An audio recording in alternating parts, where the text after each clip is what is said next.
High বন্ধুরা, তোমরা সবাই কেমন আছো? আশা করি তোমরা সবাই অনেক ভালো আছো আর আমরাও অনেক ভালো আছি।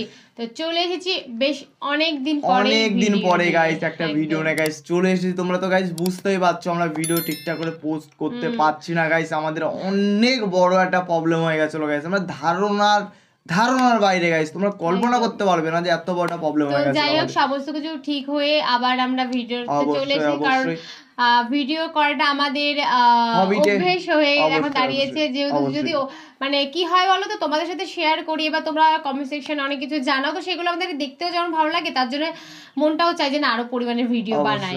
তো ভিডিও দিতে পারছিলাম না, অনেক খারাপ লাগছিল। তো যাই হোক, সমস্ত কিছু ঠিকঠাক হয়ে আবারও আমরা ভিডিওর মধ্যে চলে এসেছি।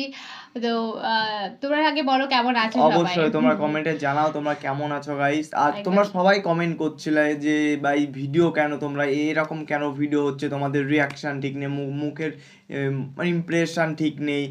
সবাই অনেক কমেন্ট করছিল ঠিকঠাক ভিডিও পোস্ট করছো না তোমরা। তো গাইস আমরা আবার আজকে থেকে রেগুলারলি গাইস তোমাদের সাথে নতুন ভিডিওতে তোমাদের সাথে চলে এসেছি। আর আজকের ভিডিওটাতে গাইস থাম্বনেল দেখে তোমরা বুঝতেই পেরেছো গাইস কি ধরনের ভিডিও হতে চলেছে। বড় কথা কার উদ্দেশ্যে ভিডিওটা, মানে কাকে নিয়ে, একজন মানে সবারই প্রিয়, আমি যতদূর জানি এখনো পর্যন্ত, যতদূর জানি কি গাইস আমরা সবাই জানি ইনি সবার পছন্দ। তো চলো টাইটেলটা আগে জানাই তোমাদেরকে। অবশ্যই আচ্ছা, টাইটেলটা হচ্ছে কি আল্লামা সাঈদীর যে ওয়াজটি সকলেই খোঁজে। একদম উনি এমন একটা ওয়াজ গেয়েছেন, মানে যেটা সবাই শুধু বলে যে কখন শুনবো, আর শুনলেই মনে করে এটা তো উনি করেছিলেন, এরকম। তো গাইস সেই ওয়াজটা নিয়েই গাইস আমরা চলে এসেছি। তোমার ডেসক্রিপশনে চলে আসবে, অবশ্যই গাইস চেক আউট করে নিও গাইস। আর তোমরা কি ধরনের ভিডিও দেখবে গাইস সেটাও একবার আমাদের গাইস কমেন্টে জানিও গাইস। আর ভিডিওটা কিন্তু স্কিপ ছাড়াই দেখতে হবে, নাহলে তো বুঝতে পারবে না। যেহেতু তোমরা ওনাকে পছন্দ করো আর ওনার ওয়াজটা তো একেবারে মানে ফেমাস গাইস। আর যাও গাইস বেশি কথা না বলে গাইস আজকের ভিডিওটি শুরু করা যাক।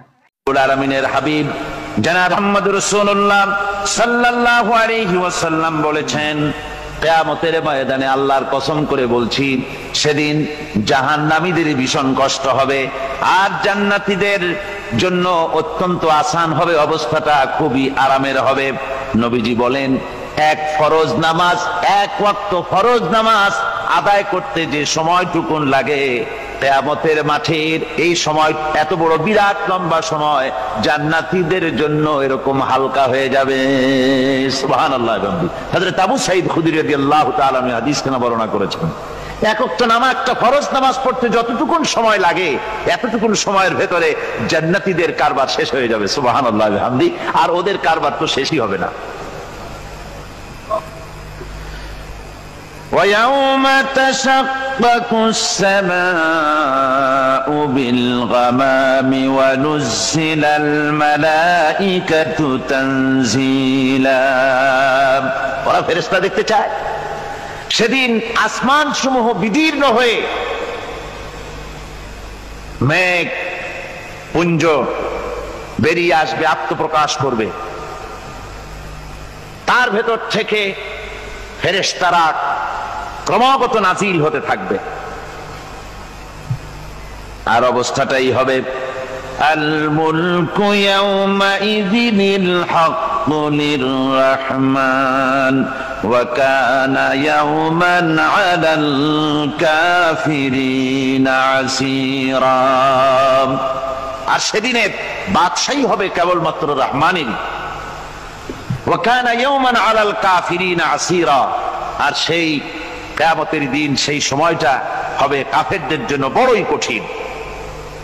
এখানে কিয়ামতের কিছু কথা বলা হচ্ছে, কিছু আভাস দেওয়া হচ্ছে যে আসমান সমূহ বিদীর্ণ হয়ে মেঘ পিণ্ড বেরিয়ে আসবে এবং তার থেকে ক্রমাগত ফেরেশতারা নাজিল হতে থাকবে।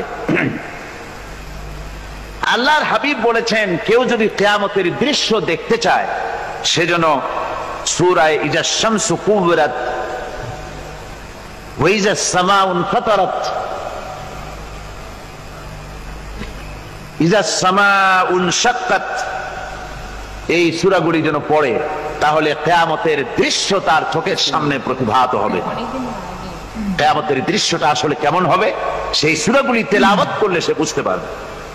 যেমন আল্লাহ পাক বলছেন, ইযাস সামাউ ফাতারাত ওয়া ইযাল কাওয়াকিবু তাসারাত ওয়া ইযাল বিহারু ফুজ্জিরাত ওয়া ইযাল কুবুরু বুসিরাত। যখন আকাশসমূহ চূর্ণ বিচূর্ণ হয়ে যাবে আর তারকাসমূহ বিক্ষিপ্ত হয়ে পড়বে, সমুদ্র মহাসমুদ্রগুলি দীর্ণ বিদীর্ণ হয়ে যাবে, কবরগুলি সব উৎকীর্ণ করে দেবে, তার মধ্যে যা আছে সে সবগুলি। আবার আল্লাহ পাক বলেন, ইযাশ শামসু কুবিরাত ওয়া ইযান নুজুমুন কাদারাত ওয়া ইযাল জিবালু সুয়্যিরাত। সূর্য যখন ঢেকে যাবে, তারকাগুলি যখন বিপর্যস্ত হয়ে যাবে, আর পাহাড়গুলি যখন চালিয়ে দেওয়া হবে, এই দৃশ্য তোমরা দেখতে পাবে। فإذا النجوم طمست وإذا السماء فرجت وإذا الجبال نسفت।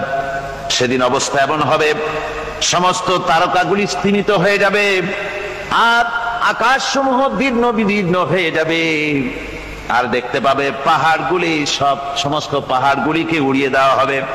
আবার অবস্থা আরো কি হবে, فإذا برق البصر وخسف القمر وجمع الشمس والقمر। যখন চক্ষু বিস্ফারিত হয়ে যাবে মানুষের, চাঁদ আর সূর্য নিষ্প্রভ হয়ে যাবে, সব একাকার হয়ে যাবে, চন্দ্র এবং সূর্য তার অস্তিত্বকে হারিয়ে ফেলবে। শুধু তাই নয়, ওয়াহুমিলাতিল আরদু ওয়াল জিবালু ফাদুক্কাতা দাক্কাতাও ওয়াহিদা। জমিন ও পাহাড়গুলির মধ্যে সংঘর্ষ লাগিয়ে দেওয়া হবে, আর তা এক ধাক্কায় জমিন এবং সমস্ত পাহাড়গুলি চূর্ণ বিচূর্ণ হয়ে যাবে। সুবহানাল্লাহি ওয়া বিহামদিহি। আল্লাহ রাব্বুল আলামিন বলছেন, এইভাবে করে কিয়ামতের দৃশ্য, বিভীষিকাময় দৃশ্য তোমরা দেখতে পাবে। আর সেদিনের রাজত্বটা কার হবে? আল মুলকু ইয়াউমাইযিনিল হাক্কু লির-রাহমান। সেদিনের রাজত্ব হবে কেবলমাত্র রহমানের।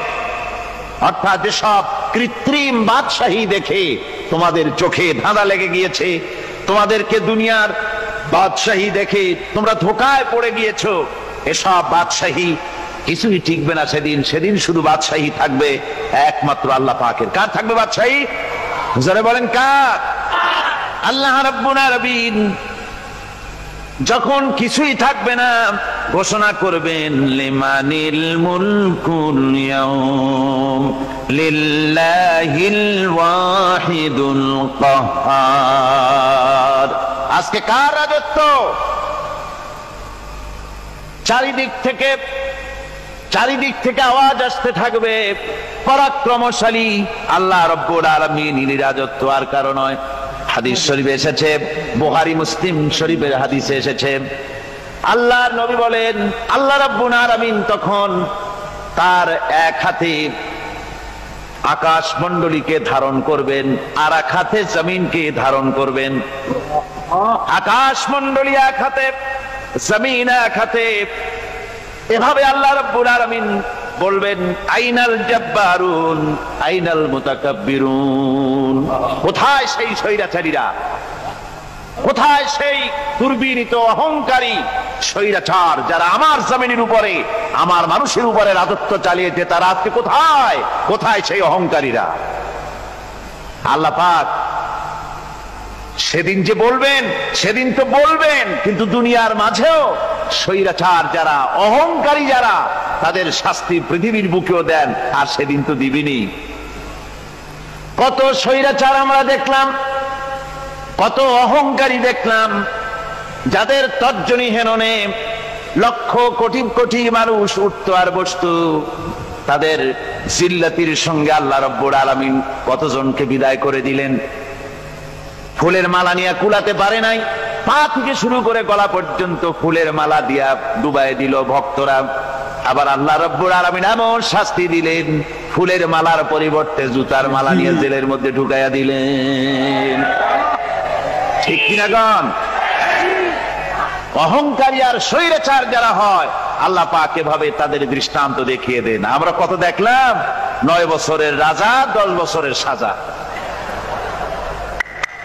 পৃথিবীর বুকে যারা অহংকার করে, যারা স্বৈরাচার হয়, আল্লাহর আইনকে যারা বৃদ্ধঙ্গুষ্টি প্রদর্শন করে, আল্লাহ পাক তাদের জমিনেও দেখান। এখানে চূড়ান্ত ফয়সালা আল্লাহ করেন না, আসল ফয়সালার জায়গা তো আছেই, তবে এখানে নমুনা দেখায় দেন। কিন্তু মুশকিল হচ্ছে, ইতিহাসের সবচাইতে বড় শিক্ষা হলো ইতিহাস থেকে মানুষেরা শিক্ষা গ্রহণ করে না। একজনে যে কাম করে বিপদে পড়ে, আর একজন এসে আবার সেই পথেই অগ্রসর হয়, নিশ্চিত মৃত্যুর পথে। আমার বন্ধুগণ, আল্লাহ পাক বলছেন সেই দিন আমার রাজত্ব হবে, আর কারো রাজত্ব হবে না। وَكَانَ يَوْمًا عَلَى الْكَافِرِينَ عَسِيرًا। আর ওই দিনটা, ওই কিয়ামতের দিন হবে কাফেরদের জন্য সবচাইতে কঠিন। সবচাইতে কঠিন হবে কাদের জন্য? কাফেরদের জন্য। কাফের কারা? কাফের হচ্ছে তারা যারা নাকি আল্লাহর আইনকে অস্বীকার করেছে, আল্লাহকে অস্বীকার করেছে, আল্লাহর আইনকে অস্বীকার করেছে। ওরা কি? কাফের। কুফর শব্দের অর্থ হচ্ছে গোপন করা। এই জন্য অন্ধকার রাতকে আরবিতে কাফের বলা হয়েছে, অর্থাৎ যা সব জিনিসকে অন্ধকার দিয়ে ঢেকে দেয়। তো কুফর হচ্ছে সেই জিনিস যা মহাসত্যকে ঢেকে দেয়, সত্যকে, মহাসত্যকে ঢেকে দেয় যেই জিনিস, সেটাকে কুফর বলা হয়। আর এই কাফের অন্ধকারে ঘুরে মরে, সে কোন আলোর খোঁজ পায় না। আল্লাহ রাব্বুল আলামিন বলেন, কাফেরদের কথা এখন শোনাচ্ছেন আল্লাহ পাক, ওয়াল্লাযীনা কাফারু আউলিয়াউহুমুত তাগুতু ইউখরিজুনাহুম মিনান নূরি ইলাজ যুলুমাত। যারা কাফের, যারা কুফরি অবলম্বন করেছে, তাদের সাহায্যকারী আর পৃষ্ঠপোষক হচ্ছে তাগুত। তাগুত বলা হয় সেই শক্তিকে যে শক্তি শুধু নিজেই আল্লাহর আইন অমান্য করে বসে থাকে না, বরং অন্যদেরকেও আল্লাহর আইন অমান্য করতে বাধ্য করে। ওদেরকে আরবিতে কি বলা হয়? তাগুত বলা হয়। আর এই তাগুতি শক্তি, এই তাগুত হয় তার সাহায্যকারী, যা তাকে আলো থেকে টেনে অন্ধকারের ভেতরে নিয়ে যায়। আর কাফের হচ্ছে আল্লাহ পাকের ভাষায়, অর্থাৎ কোরআনের ভাষায়, কাফের হচ্ছে সবচাইতে নিকৃষ্ট প্রাণী, সবচাইতে নিকৃষ্ট জীব। মহাসত্যকে যারা অস্বীকার করেছে, যারা আল্লাহকে মানে না, যারা আল্লাহ কোরআনকে মানে না, যারা ইসলামকে স্বীকার করে না, তারা সবচাইতে নিকৃষ্ট প্রাণী। আল্লাহ রাব্বুল আলামিন বলেন, ইন্না শাররাদ দাওয়াবি ইনদাল্লাহিল্লাযীনা কাফারু ফাহুম লা ইউমিনুন। নিশ্চয়ই আল্লাহর জমিনে সব বিচরণশীল জীব যত আছে, আল্লাহ বলছেন আমার জমিনে বিচরণশীল জীব যত আছে, তার মধ্যে সবচাইতে নিকৃষ্ট প্রাণী হলো যারা ঈমান আনে নাই, যারা বিশ্বাস করেন আমি আল্লাহকে, যারা পরকালকে বিশ্বাস করে নাই, যারা কোরআনকে বিশ্বাস করে নাই, যারা ইসলামকে বিশ্বাস করে নাই, পৃথিবীর মধ্যে তারা সবচাইতে নিকৃষ্টতম প্রাণী। আল্লাহ বলেন শুধু নিকৃষ্ট জনক, নিকৃষ্ট প্রাণী বললেই সারে না, এরা হলো চতুষ্পদ জানোয়ারের মতো। কে বলতেছেন?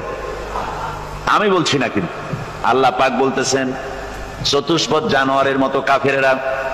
وَمَثَلُ الَّذِينَ كَفَرُوا كَمَثَلِ الَّذِي يَنْعِقُ بِمَا لَا يَسْمَعُ إِلَّا دُعَاءً وَنِدَاءً। এই কাফেরদের দৃষ্টান্ত হচ্ছে সেই রাখালের মতো, যে রাখাল তার পশুদেরকে ডাকে, আর ওই পশুরা একটা ডাক শোনে মাত্র, কিন্তু কি যে বলে তা তো পশুতে বোঝেন। কথা বুঝতে পেরেছে? সুম্মুন বুকুমুন উমিয়ুন ফাহুম লা ইয়াকিলুন। এরা বোবা, এরা বধির, এরা অন্ধ, এ কারণেই কোনো কথা বোঝে না। এরা চতুষ্পদ জানোয়ারের চাইতেও নিকৃষ্ট। যাদেরকে আমি, আল্লাহ বলেন, যাদেরকে আমি চোখ দিলাম, চোখ থাকতে হক দেখলো না, সব দেখলো। হক দেখে নাই চোখ দিয়া, এই চোখ দিয়া সব দেখলো। নারীর সৌন্দর্য উপভোগ করলো, আর নারীর অঙ্গ প্রত্যঙ্গ নিয়ে নানা ধরনের গল্প লিখলো, কবিতা লিখলো। কিন্তু এই সৌন্দর্য যিনি দিলেন তারেও চিনল না। আছে না কত কবি আমাদের দেশে?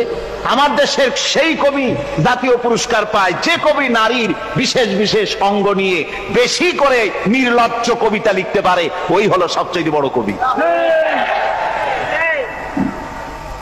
আমার বন্ধুগণ, একজন বুজুর্গ ব্যক্তি তিনি পদ দিয়ে। তো বন্ধুরা, ভিডিওটি তোমাদের কেমন লাগলো?